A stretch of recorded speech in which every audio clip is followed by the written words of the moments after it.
నమస్తే ఏబీఎన్ ప్రేక్షకులు శుభోదయం స్పెయిన్ న్యూస్ కు స్వాగతం. నేను నీలిమ.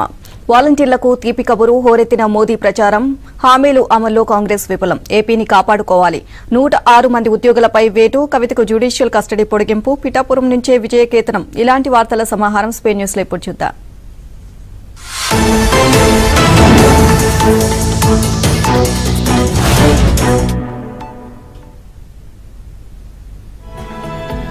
టీడీపీ అధినేత చంద్రబాబు కీలక ప్రకటన చేశారు. తమ పార్టీ అధికారంలోకి వస్తే వాలంటీర్లకు నెలకు 10,000 అందజేస్తామని ప్రకటించారు. తెలుగువారు గొప్పగా నిర్వహించుకునే పండగ ఉగాది అని ఆయన పేర్కొన్నారు. కొత్త ఏడాదిలో రాష్ట్రం అభివృద్ది చెందాలని ఆకాంక్షించారు. టీడీపీ కేంద్ర కార్యాలయం ఎన్టీఆర్ భవన్ లో నిర్వహించిన ఉగాది వేడుకల్లో చంద్రబాబు పాల్గొన్నారు. ఆయనకు వేద పండితులు ఆశీర్వచనం చేశారు. ఈ సందర్భంగా చంద్రబాబు మాట్లాడుతూ వాలంటీర్లకు తీపి కబురు చెప్పారు. తాము అధికారంలోకి రాగానే వాలంటీర్లకు నెలకు 10,000 గౌరవ వేతనమిస్తామని హామీ ఇచ్చారు. వాలంటీర్ల వ్యవస్థను కొనసాగిస్తామని తాము ముందే చెప్పామని తెలియజేశారు. ప్రజలకు సేవ చేస్తే తాము అండగా ఉంటామని వాలంటీర్లకు తెలిపామని వివరించారు. ఇక ఉగాది సందర్భంగా కొత్త లక్ష్యాలు నిర్దేశించుకోవాలని చంద్రబాబు సూచించారు. ఈ ఏడాదిలో సాధికారత రావాలి అని ఆకాంక్షించారు. నూతన సంవత్సరంలో ధరలు తగ్గి సంక్షేమం మెరుగుపడాలి అన్నారు. రాష్ట్రంలో కారం, చేదు రుచులే ఉన్నాయి అని చంద్రబాబు పేర్కొన్నారు. అశాంతి, అభద్రతా భావం కనిపిస్తున్నాయని తెలియజేశారు. సంక్షేమ కార్యక్రమాల ద్వారా ప్రజలను ఆదుకున్న ఘనత టీడీపీకే దక్కింది అన్నారు. నదుల అనుసంధానంతో ప్రతి ఎకరాకు నీళ్లు ఇవ్వొచ్చు అని చంద్రబాబు సలహా ఇచ్చారు. సహజ వనరులన్నీ వైసీపీ దోపిడీ చేసిందని ఆరోపించారు. తెలుగు జాతికి మళ్లీ పూర్వ వైభవం తీసుకురావాలని చంద్రబాబు పిలుపునిచ్చారు. ఏపీలో వైసీపీకి ఓటమి ఖాయమని టీడీపీ అధినేత చంద్రబాబు పేర్కొన్నారు. వైసీపీ ఓటమిపై స్పష్టత రావడంతోనే సిట్ కార్యాలయంలో పత్రాలు తగలబెట్టించారు అని ఆగ్రహాన్ని వ్యక్తం చేశారు. సిద్ధం సభలకు కనీసం 15 కోట్లు ఖర్చు పెట్టారు అని ఆరోపించారు. 420లంతా 420లంతా కలిసి ఫేక్ న్యూస్ క్రియేట్ చేస్తున్నారు అని మండిపడ్డారు. ఇక ఏపీలో ఫోన్ ట్యాపింగ్ లాంటి తప్పుడు కార్యక్రమాలు జరిగాయని వివరించారు. రానున్న రోజుల్లో ఇంకా చాలా విచిత్ర వేషాలు వేస్తారు అని వెల్లడించారు. ప్రతిరోజు తాడేపల్లి ప్యాలెస్ నుంచి కంటైనర్లలో డబ్బులు వెళ్తూనే ఉన్నాయి అని అన్నారు. రాష్ట్ర ప్రజలు గెలవాలి, రాష్ట్రం నిలబడాలి అని చంద్రబాబు పిలుపునిచ్చారు. రాష్ట్రాన్ని కాపాడుకోవాలి అనే ధ్యేయంతో 3 పార్టీలు ముందుకు వచ్చాయని తెలియజేశారు. ఇక రాష్ట్రాన్ని కాపాడుకోవడంలో ప్రజల భాగస్వామ్యం ఉండాలని సూచించారు. రాష్ట్రంలో ఒకే ఒక్కడు బాగుపడ్డాడని, 5 కోట్ల మంది నష్టపోయారని జగన్ను ఉద్దేశించి అన్నారు. ఎన్నికల్లో ప్రచారం ఒక భాగమైతే ప్రలోభాలు మరో భాగమని పేర్కొన్నారు. సంపద సృష్టించడమే కాదు, ప్రజలకు ఉపయోగపడేలా చూడాలి అని చంద్రబాబు పిలుపునిచ్చారు. టీడీపీ విరాళాల వెబ్సైట్ ను ఆ పార్టీ అధినేత చంద్రబాబు ప్రారంభించారు. మంగళగిరిలోని పార్టీ కేంద్ర కార్యాలయంలో ఆయన టీడీపీ ప్రత్యేక వెబ్సైట్ ను అందుబాటులోకి తీసుకొచ్చారు. దీని ద్వారా తెలుగుదేశం పార్టీ మద్దతుదారులు విరాళాలు ఇవ్వాలని విజ్ఞప్తి చేశారు. తొలి చందాగా 99,999 రూపాయల విరాళాన్ని చంద్రబాబు పార్టీకి అందజేశారు. ఈ సందర్భంగా ఆయన మాట్లాడుతూ ఎన్ఆర్ఐల కోసం వెబ్సైట్లో అవకాశం కల్పించినట్లు చెప్పారు. ఇక డిజిటల్ కరెన్సీ ద్వారా ట్రాకింగ్ ఇలా సులువు అవుతుంది అన్నారు. అమెరికాలోనూ రాజకీయ విరాళాలకు న్యాయపరంగా అనుమతి ఉంది అన్నారు. రాష్ట్రం కోసం ఎన్ఆర్ఐలు పనిచేయాలని చంద్రబాబు పిలుపునిచ్చారు. జనసేన అధ్యక్షుడు పవన్ కళ్యాణ్ ఆసక్తికరమైన వ్యాఖ్యలు చేశారు. పిఠాపురం నుంచే విజయకేతనం మొదలు పెడుతుంది అని అన్నారు. ఇక పిఠాపురం నియోజకవర్గం చేబ్రోలులో ఉగాది వేడుకలు నిర్వహించారు. ఈ ఉత్సవాలను ఆయన సోదరుడు నాగబాబుతో కలిసి నిర్వహించారు. ఇక పవన్ కు వేద పండితులు ఆశీర్వచనం అందించారు. అనంతరం పవన్ కళ్యాణ్ మాట్లాడుతూ ప్రజలంతా బాగుండాలి అని ఆకాంక్షించారు. పిఠాపురం నుంచే విజయకేతనం ఎగరవేయబోతున్నామని ధీమా వ్యక్తం చేశారు. క్రోధినామ సంవత్సరంలో కూటమి ప్రభుత్వాన్ని స్థాపిస్తున్నామని అన్నారు. ఈ ఏడాది ప్రజలకు మేలు జరగాలని, రైతులు, మహిళలకు మరింత ప్రోత్సాహం లభించాలి అన్నారు. ఉద్యోగులకు 1వ తేదీనే జీతాలు రావాలని ఆకాంక్షించారు. కాంగ్రెస్ పార్టీ 2వ విడత జాబితాను విడుదల చేసింది. ఏపీలో లోక్సభ, అసెంబ్లీ ఎన్నికలకు పోటీ చేసే అభ్యర్థులను వెల్లడించింది. ఇటీవల 5 లోక్సభ, 114 అసెంబ్లీ స్థానాలకు అభ్యర్థులను ప్రకటించిన కాంగ్రెస్ అధిష్టానం తాజాగా 6 లోక్సభ, 12 అసెంబ్లీ స్థానాలకు అభ్యర్థులను ఖరారు చేసింది. ఇక ఈ మేరకు ఈ పార్టీ ప్రధాన కార్యదర్శి కేసీ వేణుగోపాల్ జాబితాను విడుదల చేశారు. దీంతో ఇప్పటి వరకు మొత్తంగా 11 లోక్సభ, 126 అసెంబ్లీ స్థానాలకు అభ్యర్థులను ప్రకటించినట్లయింది. ఇక లోక్సభ అభ్యర్థుల వివరాలు ఇలా ఉన్నాయి. విశాఖపట్నం పులుసు సత్యనారాయణ రెడ్డి, అనకాపల్లి వేగి వెంకటేష్, ఏలూరు లావణ్య, కావూరి పోటీ చేస్తారు. ఇక నర్సరావుపేటలో గార్నిపూడి అలెగ్జాండర్ సుధాకర్, నెల్లూరు కొప్పుల రాజు ఎన్నికల బరిలో ఉంటారు. తిరుపతిలో డాక్టర్ చింతా మోహన్ పోటీ చేస్తారని వేణుగోపాల్ తెలియజేశారు. టెక్కలి కిల్లి కృపారాణి, భీమిలి అడ్డాల వెంకట్ వర్మరాజు పోటీ చేస్తారు. విశాఖ సౌత్ వాసుపల్లి సంతోష్, గాజువాక లక్కరాజు, రామారావు ఎన్నికల పోరుకు తలపడతారు. అరకు వ్యాలీలో శెట్టి గంగాధర స్వామి, నర్సీపట్నం రౌతుల శ్రీరామమూర్తి పోటీ చేస్తారు. గోపాలపురం ఎస్ మార్టిన్ లూథర్, ఎర్రగొండపాలెంలో డాక్టర్ బి అజితరావు ఎన్నికల బరిలో నిలబడతారు. పర్చూరు, నల్లగొర్ల శివశ్రీలక్ష్మి జ్యోతి, సందనూతలపాడు విజేష్ రాజు పాలపర్తి పోటీ చేస్తారు. గంగాధర్ నెల్లూరు డి రమేష్ బాబు, పూతలపట్టు ఎంఎస్ బాబు ఎన్నికల బరిలో నిలబడతారు. అరాచక శక్తుల నుంచి రాష్ట్రాన్ని కాపాడుకోవాలని నర్సాపురం ఎంపీ టీడీపీ నేత రఘురామకృష్ణంరాజు పిలుపునిచ్చారు. కాకినాడ జిల్లా చేబ్రోలులో జనసేన అధ్యక్షుడు పవన్ కళ్యాణ్తో ఆయన సమావేశమయ్యారు. అనంతరం రఘురామ మీడియాతో మాట్లాడుతూ పవన్, నాగబాబుతో మంచి సంబంధాలు ఉన్నాయని తెలియజేశారు. ఎక్కడి నుంచి పోటీ చేసినా పవన్ తన తరపున ప్రచారం చేస్తారు అని చెప్పారు. ఇక జగన్ వచ్చి కూర్చున్న పిఠాపురంలో జనసేనానికి 65,000 ఓట్ల మెజారిటీ ఖాయమని ధీమా వ్యక్తం చేశారు. అరాచక శక్తుల నుంచి రాష్ట్రాన్ని కాపాడుకుని స్వర్ణాంధ్రప్రదేశ్ కు అభివృద్ధి చేద్దామని నర్సాపురం ఎంపీ టీడీపీ నేత రఘురామకృష్ణంరాజు పిలుపునిచ్చారు. హెరిటేజ్ కంపెనీ పత్రాల దగ్ధంపై రఘురామకృష్ణంరాజు తనదైన శైలిలో స్పందించారు. పత్రాల దగ్ధంపై పోలీసులు పనికిమాలిన కారణాలు చెప్పడం అన్యాయమని అన్నారు. ఒక్క హెరిటేజ్ కంపెనీ పత్రాల జిరాక్స్లే సరిగ్గా రాలేదా అని ప్రశ్నించారు. తప్పు చేసిన వారికి తప్పకుండా శిక్ష పడుతుంది అన్నారు. పిఠాపురంలో పవన్ ను కలిసిన అనంతరం ఆయన మీడియాతో మాట్లాడారు.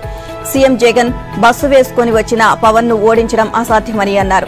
ఇక ఏపీని అరాచక శక్తుల నుంచి కాపాడుకుని స్వర్ణాంధ్రప్రదేశ్ కు అభివృద్ధి చేస్తామని నర్సాపురం ఎంపీ రఘురామకృష్ణంరాజు తెలియజేశారు. తాను ఎక్కడి నుంచి పోటీ చేసినా పవన్ తన తరపున ప్రచారం చేస్తారు అని రఘురామ ధీమా వ్యక్తం చేశారు. జగన్ వచ్చి కూర్చున్న పిఠాపురంలో పవన్ కు 65,000 ఓట్ల మెజారిటీ ఖాయమని రఘురామ తెలియజేశారు. ఢిల్లీ లిక్కర్ స్కామ్ లో ఎమ్మెల్సీ కవితకు మళ్లీ ఎదురుదెబ్బ తగిలింది. ఆమెకు మరో 14 రోజుల జ్యుడిషియల్ రిమాండ్ విధించారు. దీంతో కవిత ఈ నెల 23 వరకు తీహార్ జైల్లోనే ఉండవన్నారు. ఇక ఢిల్లీ మద్యం కేసులో అరెస్ట్ అయిన బీఆర్ఎస్ ఎమ్మెల్సీ కవిత జ్యుడిషియల్ కస్టడీని ఈ నెల 23 వరకు కోర్టు పొడిగించింది. 14 రోజుల కస్టడీ ముగియడంతో అధికారులు ఆమెను న్యాయస్థానంలో హాజరుపరిచారు. ఢిల్లీ మద్యం విధానం మనీ లాండరింగ్ కేసు దర్యాప్తు కొనసాగుతోంది అని, కవిత బయట ఉంటే దర్యాప్తును ప్రభావితం చేస్తారు అని ఎన్ఫోర్స్మెంట్ డైరెక్టరేట్ వాదనలు వినిపించారు. జ్యుడిషియల్ కస్టడీని మరో 14 రోజులు పొడిగించాలని కోరింది. మరోవైపు కస్టడీ పొడిగింపు కోరేందుకు ఈడీ వద్ద కొత్తగా ఏమీ లేదని కవిత తరపు న్యాయవాది కోర్టుకు తెలియజేశారు. ఇరుపక్షాల వాదనలు విన్న న్యాయస్థానం జ్యుడిషియల్ కస్టడీని పొడిగిస్తూ ఉత్తర్వులు ఇచ్చింది. కోర్టు హాల్లో భర్త, మామను కలిసేందుకు జడ్జి అనుమతి ఇవ్వడంతో వారు కవితను కలిశారు. తిరుమల శ్రీవారి ఆలయంలో ఉగాది వేడుకలు ఘనంగా నిర్వహించారు. క్రోధినామ సంవత్సరం సందర్భంగా ఆలయంలో ఉగాది ఆస్థానాన్ని వైభవంగా జరిపారు. స్వామివారి పాదాల సాక్షిగా పంచాంగ శ్రవణాన్ని వినిపించారు. ఈ సందర్భంగా శ్రీవారి ఆలయంలో ఆర్జిత సేవలు, కళ్యాణోత్సవం, ఊంజల్ సేవ, ఆర్జిత బ్రహ్మోత్సవాలను టీటీడీ రద్దు చేసింది. బంగారు వాకిల్లో స్వామివారికి ప్రత్యేక పూజలు చేశారు. అర్చకులు స్వామివారికి నైవేద్యం సమర్పణ చేశారు. అటు తర్వాత స్వామివారు ముందు పండితులు పంచాంగ శ్రవణం చేయడంతో ఉగాది ఆస్థానం వైభవంగా ముగిసింది. వివిధ రకాల పుష్పాలు, పండ్లతో ఏర్పాటు చేసిన ప్రదర్శన భక్తులను మంత్రముగ్ధులను చేసింది. అధికార పార్టీ నేతలు రెచ్చిపోతున్నారు. పశ్చిమ గోదావరి జిల్లాలో ఆచంటలో ఇసుక అక్రమ రవాణా కొనసాగిస్తున్నారు. ఎన్నికల కోడ్ ఉన్న వైసీపీ ఎమ్మెల్యే రఘునాథరాజు అండతో ఇసుక దొంగలు రెచ్చిపోతున్నారు. తాజాగా కరుగోరి మిల్లిలో 7 ట్రాక్టర్లతో పాటు ఒక జేసీబీని అధికారులు పట్టుకున్నారు. ఎమ్మెల్యే రఘునందన్ రాజు కనుసన్నల్లో ఇసుక రవాణా జరుగుతుంది అని స్థానికులు ఆరోపిస్తున్నారు. అధికారులకు ఫిర్యాదు చేసినా పట్టించుకోవడం లేదు అంటున్నారు. ఇసుక ట్రాక్టర్లను స్థానికులు తాజాగా అడ్డుకున్నారు. అధికారులకు ఫోన్ చేసినప్పటికీ స్పందించకపోవడంతో స్థానికులు ఎన్నికల రిటర్నింగ్ అధికారి స్వామినాయుడుకు ఫిర్యాదు చేశారు. ఇక సంఘటనా స్థలానికి ఎంఆర్ఓ చేరుకుని ట్రాక్టర్లను జేసీబీని పట్టుకున్నారు. వైసీపీ నాయకుల అండతోనే ఇసుక దొంగ రవాణా జరుగుతోంది అని ప్రతిపక్షాలు ఆరోపిస్తున్నాయి. ఇసుక అక్రమ రవాణాకు పాల్పడిన నేతలపై క్రిమినల్ చర్యలు తీసుకోవాలి అని స్థానికులు డిమాండ్ చేస్తున్నారు. కాంగ్రెస్ నేతలపై తెలంగాణ బీజేపీ అధ్యక్షుడు కిషన్ రెడ్డి ఫైర్ అయ్యారు. అసెంబ్లీ ఎన్నికల సమయంలో కాంగ్రెస్ ఇచ్చిన హామీలను ఇప్పటి వరకు అమలు చేయలేదు అన్నారు. రైతులకు రుణమాఫీ పేరుతో కాంగ్రెస్ మభ్యపెట్టింది అని మండిపడ్డారు.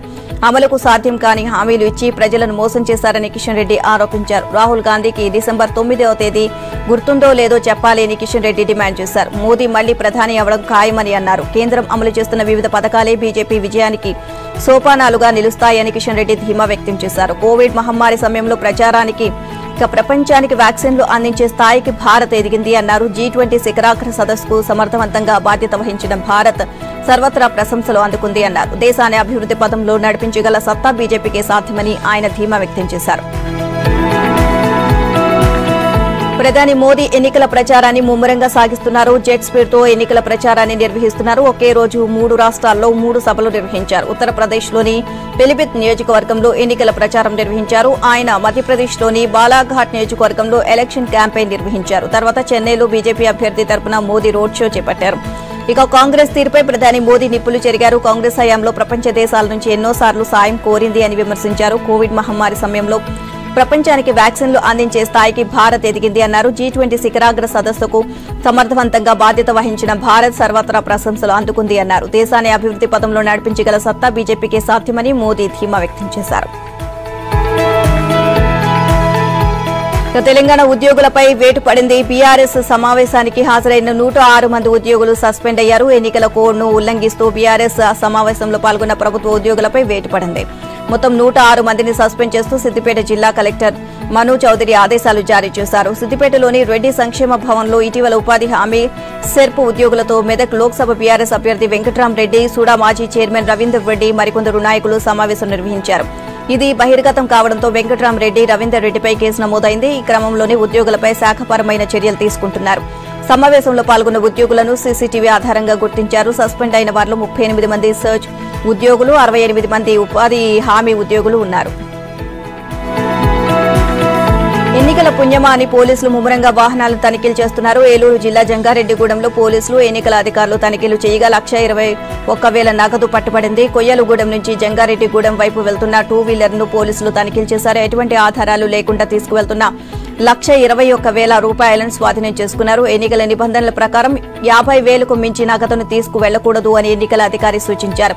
ఇక అంతకు మించి తీసుకువెళ్తే ఆధారాలు తప్పనిసరి అని తేల్చి చెప్పారు. ఇక శ్రీకాకుళం జిల్లాలో పోలీసులు వాహన తనిఖీలు ముమ్మరం చేశారు. ఈ క్రమంలో రణస్థలం మండలం పైడి భీమవరం అంతర్జిల్లా చెక్పోస్టు వద్ద కారులో తరలిస్తున్న 6,75,000 రూపాయలను పోలీసులు స్వాధీనం చేసుకున్నారు. జాతీయ రహదారిపై వాహనాలు తనిఖీ చేస్తుండగా ఆన్పర్తి నుంచి కోటబొమ్మాలి కారులో వెళ్తున్న ఓ వ్యక్తి వద్ద నుంచి ఈ డబ్బును స్వాధీనం చేసుకున్నారు. డబ్బుకు సంబంధించి ఎలాంటి రసీదులు, ఆధారాలు లేకపోవడంతో పోలీసులు కేసు.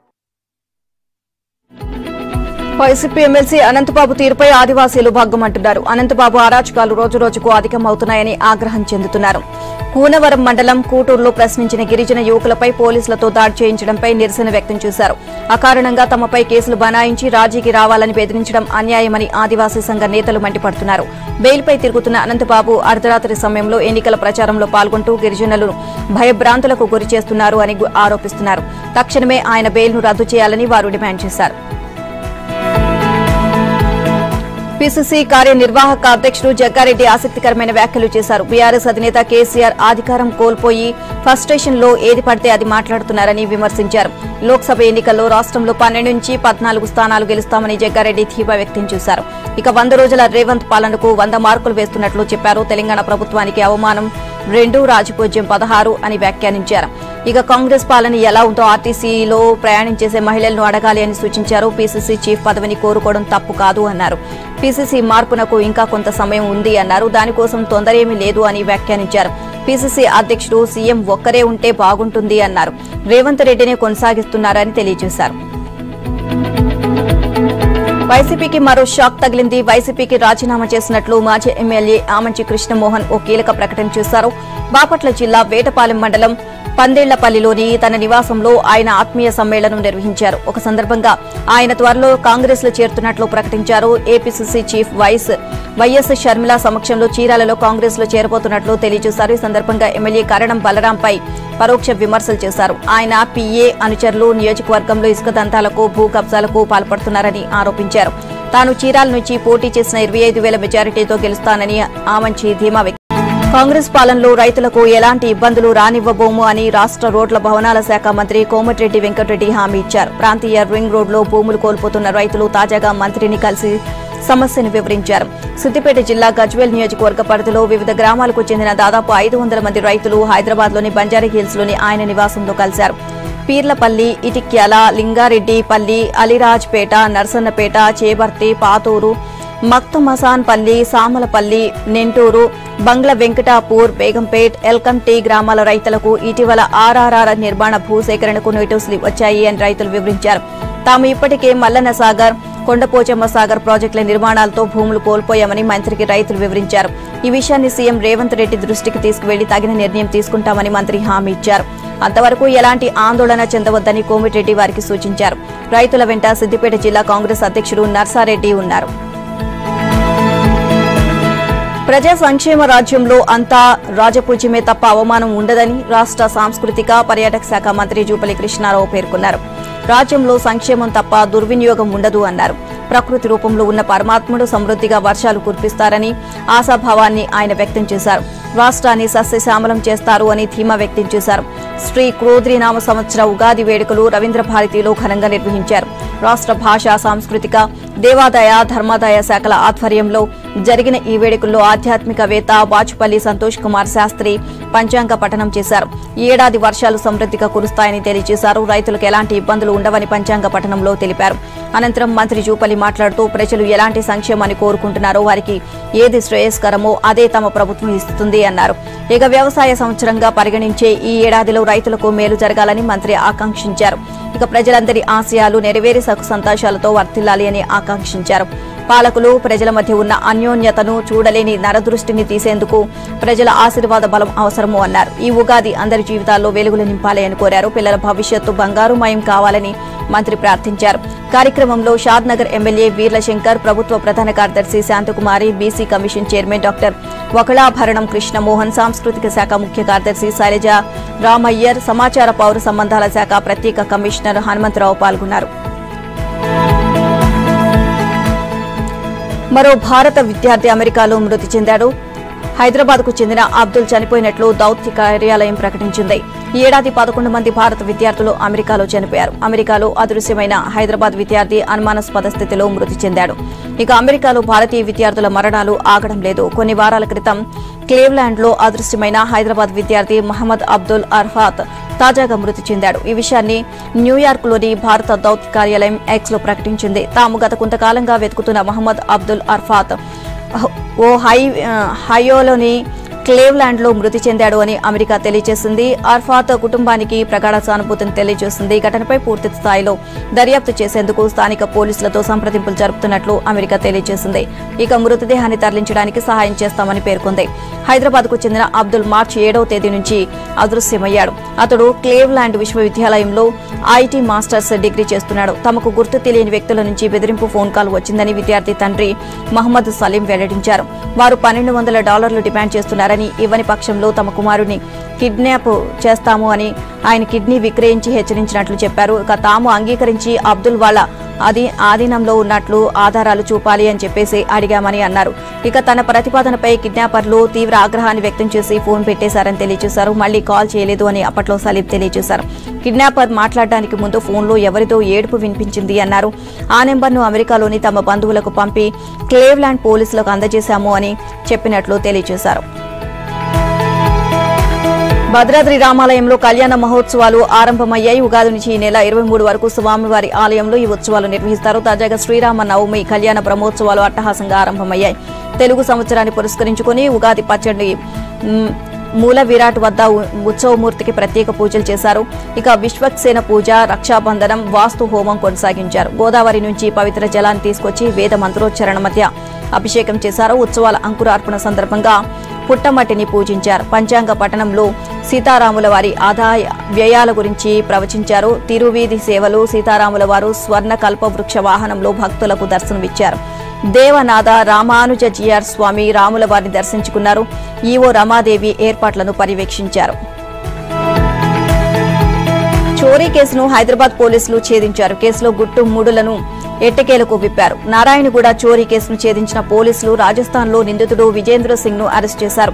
నిందితుడి నుంచి 20,70,000 నగదు, 11 లక్షల విలువైన స్కార్పియో వాహనం స్వాధీనం చేసుకున్నారు. ఎట్టకేలు విజేంద్ర సింగ్ ను పోలీసులు అదుపులోకి తీసుకున్నారు. కారుతో సహా 40 లక్షల రూపాయలు ఎత్తుకుపోయిన విజేంద్ర సింగ్ ను ప్రత్యేక బృందం రాజస్థాన్ లో అదుపులోకి తీసుకుంది.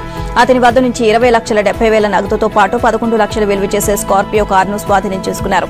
నెల 15 రోజులుగా విజేంద్ర సింగ్ దొరకకుండా తిరుగుతున్నట్లు పోలీసులు గుర్తించారు. అనకాపల్లి జిల్లాలో నూకాంబిక అమ్మవారి సంబరాలు ఘనంగా జరుగుతున్నాయి. యలమంచిలిలో భక్తి శ్రద్ధలతో నూకాంబిక అమ్మవారిని దర్శించుకుని పూజలు చేశారు. అనంతరం జాతర ఘనంగా జరుపుకున్నారు. శేష్కొండ కాలనీలో ట్రాన్స్జెండర్స్ నిర్మించుకున్న అమ్మవారి ఆలయం దగ్గర ప్రత్యేక పూజలు నిర్వహించారు. భక్తులు ఈ ఉత్సవంలో పాల్గొని అమ్మవారికి మొక్కులు చెల్లించుకున్నారు.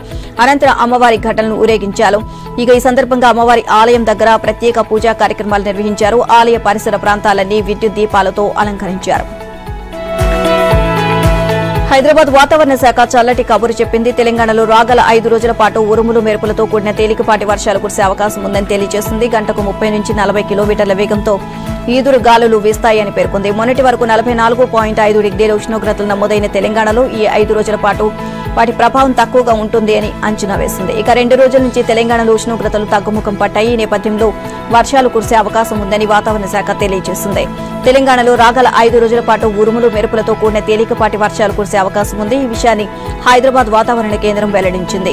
మధ్య మహారాష్ట్ర వద్ద కేంద్రీకృతమైన ఆవర్తనం అంతర్గత కర్ణాటక మీదుగా దక్షిణ తమిళనాడు వరకు సగటు సముద్ర మట్టానికి 0.9 కిలోమీటర్ల ఎత్తులో కొనసాగుతుంది అని తెలియజేసింది. గంటకు 30 నుంచి 40 కిలోమీటర్ల వేగంతో ఈదురు గాలులు వీస్తాయని పేర్కొంది. తెలంగాణలో కింది స్థాయి గాలుల దక్షిణ ఆగ్నేయ దిశల నుంచి వీస్తున్నట్లు వాతావరణ శాఖ తెలియజేసింది. గత 2 రోజులుగా రాష్ట్రంలో ఉష్ణోగ్రతలు తగ్గుముఖం పట్టాయి. 44.5 డిగ్రీల ఉష్ణోగ్రతలు మొన్నటి వరకు నమోదు కాగా ఇవాళ 40 డిగ్రీల ఉష్ణోగ్రత అధికంగా నమోదైంది. ఇక మరో 5 రోజుల పాటు ఉష్ణోగ్రతల ప్రభావం తక్కువగా ఉంటుంది అని వాతావరణ శాఖ తెలియజేసింది. హైదరాబాద్ జట్టు ముచ్చటగా 3వ విజయం సాధించింది. ఐపీఎల్ 2024లో సాగిన ఉత్కంఠ పోరులో జైత్ర యాత్ర సాగింది. ఇక పంజాబ్తో ఉత్కంఠ పోరులో 2 పరుగుల తేడాతో గెలుపొందింది. 183 పరుగుల లక్ష్యంతో బ్యాటింగ్ చేసిన పంజాబ్ 20 ఓవర్లో 6 వికెట్లు కోల్పోయి 180 పరుగులు చేసింది. శశాంక్ సింగ్, అశుతోష్ శర్మ పోరాడినా ఫలితం లేకుండా పోయింది. ఇక సికిందర్ రజా 28, శామ్ కరణ్ 29 పరుగులు చేశారు. హైదరాబాద్ బౌలర్లలో భువనేశ్వర్ కుమార్ 2, పాట్ కమిన్స్, నటరాజన్, మునద్ఘత్, నితీష్ రెడ్డి 1 వికెట్ తీశారు. అంతకుముందు బ్యాటింగ్ చేసిన హైదరాబాద్ నిర్ణీత 20 ఓవర్లో 9 వికెట్ల నష్టానికి 182 పరుగులు చేసింది. నితీష్ రెడ్డి అర్ధశతకంతో చెలరేగాడు. అబ్దుల్ సమద్ 25, హెడ్ 21 పరుగులు చేశారు. ఇక పంజాబ్ బౌలర్లో హర్షదీప్ సింగ్ 4 వికెట్లు తీయగా Sam Curran 2, Harshal Patel 2, Rabada 1 wicket తీశారు.